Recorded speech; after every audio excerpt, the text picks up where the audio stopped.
नमस्कार दोस्तों, आज फिर मैं आपके लिए ज्ञान से भरी एक कहानी लेकर आया हूँ। ये कहानी है गौतम बुद्ध और एक दुखी भिखारी के बीच की बुद्ध जिससे जीवन का बहुत अच्छा ज्ञान मिलता है। एक बार महात्मा बुद्ध एक गांव में अपने शिष्यों सहित घने पेड़ की छांव के नीचे बैठे थे। आसपास के गांवों से बहुत से लोग अपनी मानसिक समस्याएं लेकर महात्मा बुद्ध के पास आ रहे थे। महात्मा बुद्ध उन सब की मानसिक परेशानियों का समाधान देते।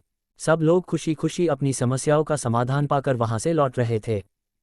वहीं से कुछ दूर बैठा लोगों को बुद्ध के पास जाते देख एक दुखी भिखारी अपने भाग्य को कोसता हुआ यही सोचने लगा कि अभी कुछ देर पहले तो ये लोग दुखी मन से मुंह लटकाए उन महात्मा के पास गए थे, और अब इतना खुश होकर कैसे वापस लौट रहे हैं। आखिर माजरा क्या है, जरा मैं भी जाकर देखूं कि वो महात्मा ऐसा कौन सा खजाना बांट रहा है इन लोगों को। वे इतने प्रसन्न हुए कि उनके चेहरे लाल हो गए। जब वो दुख भिखारी कुछ नजदीक गया तो उसने देखा कि ये महात्मा तो लोगों को प्रवचन देकर लोगों के दुख का निवारण कर रहे हैं। ये देखकर भिखारी के मन में भी तीव्र इच्छा हुई कि क्यों न मैं भी इन महात्मा को अपना दुख बताऊं। मुझे भी अपने दुख का समाधान अवश्य मिलेगा, बस फिर क्या था। समाधान पाने की लालसा लिए भिखारी महात्मा बुद्ध के सामने पहुंचा और हाथ जोड़कर प्रणाम करते हुए बोला, हे महात्मा बुद्ध, मैं भी लोगों की मदद करना चाहता हूँ। मुझे लोगों की मदद करने की बहुत इच्छा है, लेकिन मैं कैसे मदद कर सकता हूँ। मैं बहुत गरीब हूँ। मेरे पास न तो पैसे हैं और न ही कोई ऐसी चीज़ जिससे मैं किसी की मदद कर सकूँ। मैं कोशिश करने पर भी किसी की मदद नहीं कर सकता। मुझे भगवान ने इतना गरीब क्यों बनाया। हे महात्मा, मुझ पर कुछ कृपा करो। इतना बोलते हुए भिखारी रोने लगा। महात्मा बुद्ध बोले, आप बहुत अज्ञानी हैं क्योंकि आप अभी तक इस भ्रम में जी रहे हो कि तुम्हारे पास कुछ नहीं, जबकि दूसरों को कुछ देने के लिए तुम्हारे पास बहुत कुछ है। तुम बिना धन और वस्तु के भी दूसरों की मदद कर सकते हो।